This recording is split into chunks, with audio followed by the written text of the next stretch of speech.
রাধে রাধে বন্ধুরা, আজকের এই ভিডিওটা আমি অনেকদিন আগে থেকেই শ্যুট করা রয়েছে, কিন্তু আপনাদের সাথে পোস্ট করা হচ্ছে না। আজকে আমাদের বিট্টুর জন্মদিন, আর আজকে সকলে এক জায়গায় হয়েছি, তাই আমার বাড়ির সকলদেরকে আপনাদেরকে পরিচয় করিয়ে দিচ্ছি। আগেই দেখে নিয়েছেন আমার মাকে, এই হলো আমার দিদি, আর এই দিদির মেয়ে, দিদির আবার নাতি, এই হচ্ছে আমার বোন। আর আপনারা তো এনাকে চিনেই নিয়েছেন। আর এই হচ্ছে আমার ছোট্ট ছেলে, আর তার সঙ্গে রয়েছে জনের বোন লিলি।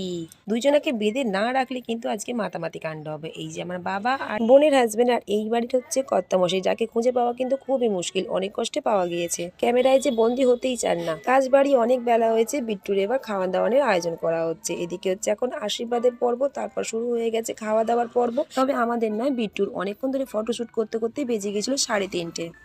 এই অবেলায় বসেছি আমরা এখন খেতে, জানি না আবার এরপর কাজগুলো কিভাবে সারবো। এদিকে এই বাড়িতে দেখে মনে হচ্ছে বড়রা কোনো কাজই করে না, খালি ঘুরে ঘুরে বেড়ায়। আর বাচ্চাদের দেখুন কত কাজ, একই সঙ্গে কত বেলুন ফুলিয়ে ফেলেছে বাচ্চাগুলো। আর যার জন্মদিন সেও কিন্তু হাত লাগিয়ে দিয়েছে। আজকের মতো বন্ধুরা, টাটা।